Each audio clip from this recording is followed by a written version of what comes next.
Josh Oliverio. Today, we're talking about the Ontario provincial election, which is set to take place on February 27th. Joining me now for a conversation is the Liberal candidate for the riding of Cambridge, Rob Deutschmann. Rob, thanks so much for joining me today. Josh, glad to be back on. Am I one of the few returning guests that you've had on this podcast? Yeah, I think you might be number 3 now. So okay, good yeah, stuff. you're top 3 returning guests, Rob. Excellent. So you were a regional councillor for the city of Kitchener for just over 2 years. Just over 2, yeah. And you resigned that position and are now running for the provincial Liberals in Cambridge. Correct. Hi. Why? Well, why did I quit? Why am I running? I'll give you the whole package. So, previous to my time on regional council, I was a mayor for 4 years too. And it's sort of like dog years where you say 1 year of human years is like 7, whatever. So when you're a mayor in Waterloo Region, you're also a regional councillor. So it's kind of like two years in one in terms of municipal experience, because you're at the mayor of your area municipality and you're on regional council. And, fast forward about 10 years or so, and I'm on regional council again. And for the past 2 years, I've really noticed a difference in what's happening in our province versus how it was back when I was there before. And it seems like there's been a significant download of provincial services and other obligations onto the municipalities. But the municipalities are having a hard time funding the provision of these various services, whether it's public health, social services, dealing with the homelessness issue. And so all we can do is rely on the property tax base for that. And really, the property taxes were never designed to deal with that sort of issue. Property taxes were mostly designed to deal with things like transit, water, roads, picking up your garbage, that sort of stuff. And so now we've broadened the obligations of the municipality to a whole lot of things. So knowing that is happening, and really the only solution is something that has to come out of Queen's Park in order to make it better, because Queen Park has responsibilities for municipalities. I mean, we're a creation of the province. I said to myself, that seeing how things have been going in Ontario for the past 6 years, the decline in a whole bunch of things, including, people who don't have a family doctor is up, people using food banks is up, homelessness is up, the number of post-secondary institutions that are struggling financially is up. It's just we're going the wrong way. So I felt that someone with municipal experience and understanding is what we need at Queen's Park in order to try and, amongst dealing with other issues, work on a better deal between the province and municipalities in terms of funding and getting more money down to the municipalities so that we don't always have, like we're seeing, massive property tax increases at the municipal level because of this download that's happening. So then would it be fair to say that kind of the key issue for you is freeing up money to move down to the municipalities as opposed to the provincial government starting more programs and running everything by themselves? Yeah, this is the thing. So in other provinces, the province actually takes care of a lot of the issues that we have to take care of at the municipal level. So in those other provinces, they're collecting all the tax dollars. They deal with what they need to deal with and run the programs province-wide. But in Ontario, a lot of these programs are left to the individual municipalities, but the property tax dollars go up, but the responsibilities come down. And so that's one of the big issues for me is trying to find a better funding solution between the province and the municipalities with less red tape. Municipalities know what they need to do for their individual municipalities. They're at the grassroots level. They know what they need. And so it would be better just to send them money to deal with these issues that are particular to them, instead of just always tying everything to a provincial pet project or earmarked for what the province thinks is needed, and not really recognizing that the municipalities know. I mean, to me, the most efficient use of your tax dollar occurs at the municipal level. We can't budget for a deficit. We have to, it's zero-based financing. You don't budget for a deficit, you don't budget for a surplus. Whereas the provincial and federal levels of government don't have that restriction. Just taking a step back, Rob, can you explain to us what, or just name some of the programs you're referring to that have been offloaded onto municipalities that in other provinces they're not? Yeah, well, things in the area of public health, drug addiction, treatment, all those sorts of things. The province, sends money down to us. We have to administer the programs, and so we're responsible for financing and funding, and then the province will provide us with some support. But we're tied to what they want to do. So, for example, we just ended up closing a CTS, or we're about to close a CTS site, which is a consumption treatment site for safe injection in Kitchener, a site that's been running wonderfully, doing well within the neighborhood, accepted, and it's been a great success story. But the province has decided that they don't want to see these things within, they say, 200 meters of a school or a daycare. Yet the one in Kitchener is right across the street from a daycare, which has absolutely no problem with the safe injection site, consumption treatment site. And so they've said, the province has said, we're going to replace those with what we call a heart hub, which is focused on rehabilitation and treatment. But it's leaving out the other part of it, because people who are addicted or suffering from an addiction can't be forced to get treatment. Just think of smokers. People who smoke, I mean, they try to quit many times and they're not successful. And so you can't necessarily say, hey, we're just going to put people who have drug addiction into a program and expect them all to successfully go through that program. That's why safe injection sites are there, to help people through that journey, so that at some point when they're ready and willing to receive treatment, that is the best chance for success. And so and so what's going to happen here, just take it a little further. The consumption treatment site is funded by the province. When they remove that, we are now going to have people overdosing in our streets. And so our paramedics, fire, and police are going to have to respond. That's more municipal costs to us to deal with what was dealt with at the consumption treatment site. And they've overturned over 1,100 overdoses by the staff there with the naloxone. If you had those 1,100 overdoses out on the street, it would cost way more to have all those services there. And paramedics, when they bring someone to the hospital, then they have to wait until they can offload a person. That's another 4 or 5 hours. It's just shifting costs onto municipalities again. Thank you, Rob. That's a really helpful explanation there. Moving on to another topic that's often a key voting issue is affordability. What do you think, and maybe on behalf of the Ontario Liberal Party, are some of the key issues of affordability for young people? How is the Ontario Liberal Party going to work to make life more affordable for young people? Yeah, so there's sort of two things. I'll just touch. I don't know if you're going to touch on health care at all, but really, affordability and healthcare are probably the two biggest issues. And when I talk about affordability, we're talking about cost of renting, the cost of buying a home. So if you go to OntarioLiberal.ca, our website, there's a number of policy initiatives that we have published. One is on affordability for a home. And it's removing development charges for certain homes, and then assisting the municipality and providing them with funding, because development charges are needed for infrastructure. And so municipalities still need the money to do infrastructure. But what we're looking at is reducing the cost, because development charges are a big cost of a home. So we're looking to remove that. We also have a policy on income tax cuts to reduce not only income tax, but also to reduce the HST on heating costs for people as well. So those are two policies. And on the health side, one of the big problems for people is they don't have a family doctor, and it's hard to get a family doctor. Fewer and fewer people are able to find a family doctor. We just had the story about Walkerton, where people were lined up for hours in a snowstorm because a new doctor had just opened up.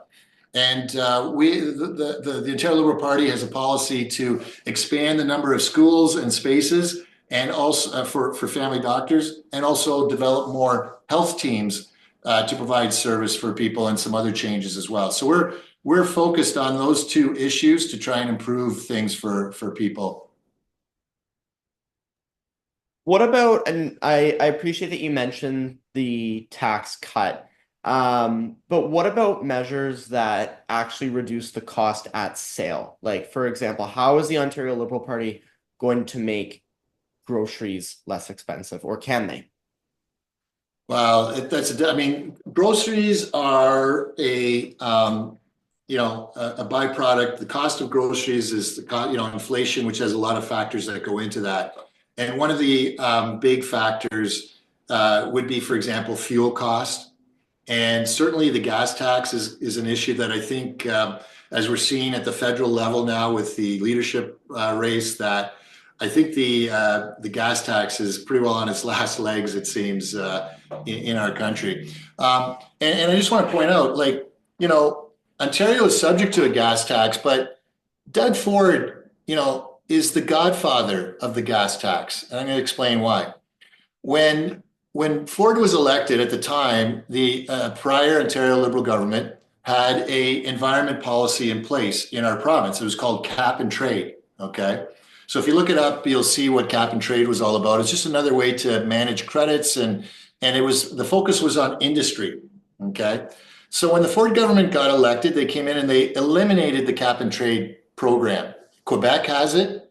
I think California was part of it too, for example, but Quebec still has it. So once we were left without any climate change plan, that left the door open for the federal government to say all the provinces that don't have something in place, we're implementing the gas tax. So for all these years we've been dealing with the gas tax, and for all the years that Ford's been complaining about, all he had to do was come up with a climate change policy. And perhaps he doesn't believe in climate change. That sometimes that is the view, perhaps. But climate change is real, but we have to come up with a plan or a policy to try and do something. We just can't sit on the sidelines and do nothing. And so that's another way that we would have made things more affordable and wouldn't have had to deal with the gas tax through all these years, when all Premier Ford wanted to do was complain about it, but not come up with solutions to fix the problem as he perceived it. You mentioned Doug Ford a lot, so let's talk about Doug Ford for a minute. Leader of the Ontario PC Party. So he has announced that he is going to call an election on Wednesday. Today is Monday, the 27th of January. Yep. This episode probably coming out on Wednesday or Thursday. So okay, good.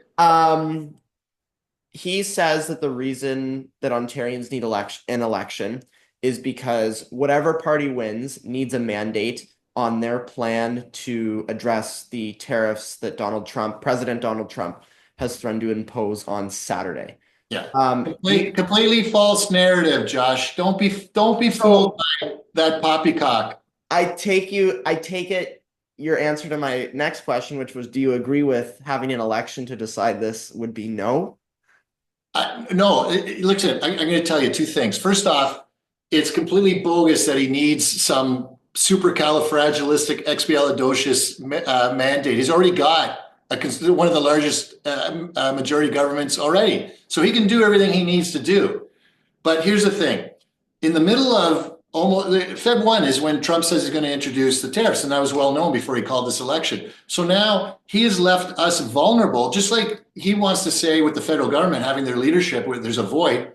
Now there's a void in the Ontario leadership on this issue because he's in the middle of an election. Why call an election when you're in the middle of dealing with this, when you already have your majority? So his reason is bogus. But Josh, I'm glad he's called this election. His true colors have come out. And this is the best opportunity we have to send a message to him that, first off, what is your plan? You claim a plan to spend tens of billions of dollars. What is it? What is the plan? And which political party doesn't want to support Ontario and Canada? I support our premier in his Team Canada approach. I agree with him 100%. But the question now is, who do you think is best to manage Ontario? He doesn't come forward with a plan. He doesn't adopt a Team Ontario approach. He talks about Team Canada. Where's the Team Ontario approach? He should be reaching out to other leaders of the other parties to have a cohesive message. He should be putting together a roundtable of business, labor, and experts in this field to advise. This is a one-man show. He's a one-man wrecking crew, and he's done that to the province, and he's going to continue to do that in these alleged negotiations. But I'm glad he's called the election, because the sooner we remove him from his majority and bring him down to a minority government with a strong Liberal opposition, that is best for Ontario. So, Rob, what do you think the approach should be? How should we, as Team Ontario, combat a 25% tariff on Canadian exports? Yeah, well, this is where, look, I'm not a trade expert, okay, but my expertise is in looking at a problem, breaking it down, and trying to determine what's the best approach, okay, to take a reasoned, business-like approach to the issues that we're dealing with. That's not what Premier Ford is doing. So I would bring the groups together, I would bring the leaders together. I would say, okay, what should we be doing in Ontario in order to respond if these tariffs come in as alleged? Well, like, we don't know for sure what Donald Trump's going to do. He's a loose cannon, so we have to be prepared for the worst case scenario. So I completely support Doug Ford in his Team Canada concept. The problem is his execution is atrocious, and there's no plan. And to say that he needs to get a mandate from the people to spend billions of dollars, he didn't need a mandate from the people to spend $2 billion on Ontario Place for a spa. He didn't need a mandate from the people to spend, as we just learned today from the Financial Accountability Office, $1.9 billion to put booze in the corner stores. So his rationale is all he's doing is basically covering up the concern he has over the RCMP Greenbelt investigation, and hopes to get 4 more years ahead of that. And truthfully, ask yourself this question, Josh, and the Premier himself puts that out there. He says things are better off now than they were 6 years ago. Really? Do you feel that you're better off today than you were 6 years ago? And look, I would give somebody a break because of the pandemic, but he brings it up himself. Rents are higher. Food bank use is higher. Homelessness is higher. People without family doctors is higher. It's all up. You know what is not up, Josh? Premier Ford, it's not up to the job. All right, Rob. I do want to ask you though about representation. So you were, as of last week, the regional councillor for Kitchener. Yep. And you're now running in Cambridge. Mm-hmm. And you were previously the mayor of North Dumfries. Yep. I'm curious how you how you feel about representing kind of basically almost every component of Waterloo Region at one point or another. How do you adapt? Do you find that it's difficult, or do you find that since we're Waterloo Region, really all of our values and needs are very similar? Kind of curious. Well, there are some commonalities, right, in all our needs. I mean, we want safe communities. We want to be able to afford things. We want, as a parent, I want my kids to be able to, afford a home, to be on their own, to find a partner in life and live a happy and healthy life out of the house. But, so there's some commonalities. And at the same time, there are issues that are specific to various areas within our region. As a regional councillor, I'm attuned to all of those issues, whether they're within the townships or the cities, because we deal with those issues all across. Yeah, I'm very much a product of the region, born in Waterloo. My practice is in Kitchener, and I've had offices in Cambridge, and I live in North Dumfries. So I've experienced all elements of it. I think what my message is to the people of the riding of Cambridge, which is Cambridge and North Dumfries, is that take a look at your advocate, and you decide based on the skills and what they offer, who you think is the best voice, the strongest voice to represent Cambridge at Queen's Park. All right, my last question for you this afternoon, Rob. Right now, there are a lot of voters who maybe have voted Liberal in the past, but aren't super keen to vote Liberal right now. Right. What is your message to people who don't want to vote Liberal? Like, how do you attract voters who might not be Liberal voters right now?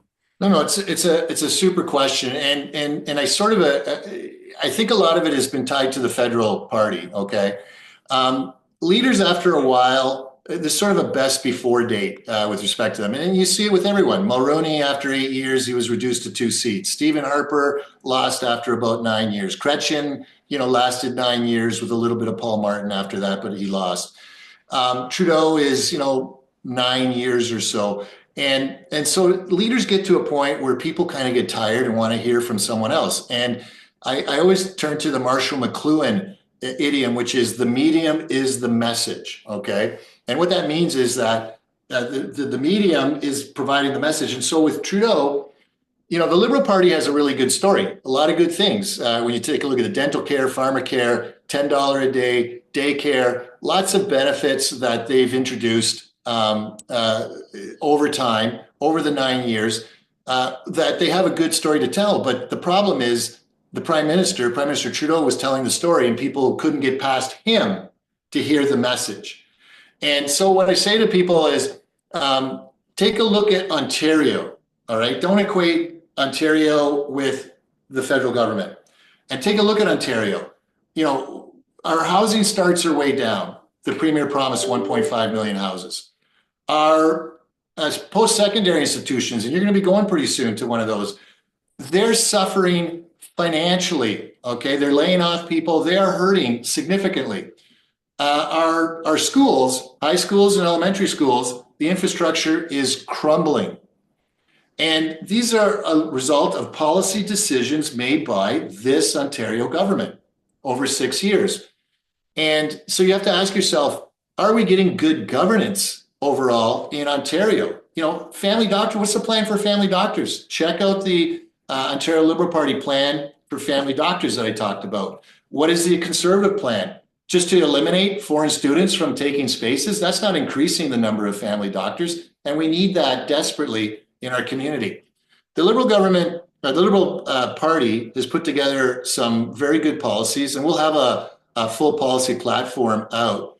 It's more than just $200 checks, fines against homeless people, closures of drug safe injection sites.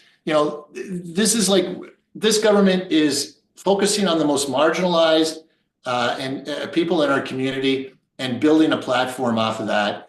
And now suddenly trying to become Team Canada. Well, Team Canada is all about team. And this premier is all about I. Everything's an I. But again, no Team Ontario, no collaborative approach. And that's the type of government I think people of Ontario need and want. And so I say, take a look at it, take a look at what it is, take a look at the message, and ignore the noise from the federal government and the leadership thing that's going on there. But think about Ontario, think about what you've been through, and see what the Liberal Party has to offer. All right, Rob Deutschmann, best of luck on the campaign, and thanks for taking some time for Political Debrief today. Josh, thanks a lot for inviting me on, and all the best to you and your podcast and your scholastic endeavors. And that's it for this episode of Political Debrief. Thank you so much for listening. As always, I would invite you to subscribe down below, follow me on all social media platforms, and stay tuned for some more Ontario provincial election content. We also have a very exciting announcement. Political Debrief is excited to launch Picking the PM, a new special limited edition series to talk about the federal Liberal leadership race. The first episode goes out on Monday, and it's a How Did We Get From Here with Lori Williams from Mount Royal University. Hope you subscribe to both podcasts and you look out on Monday for Picking the PM.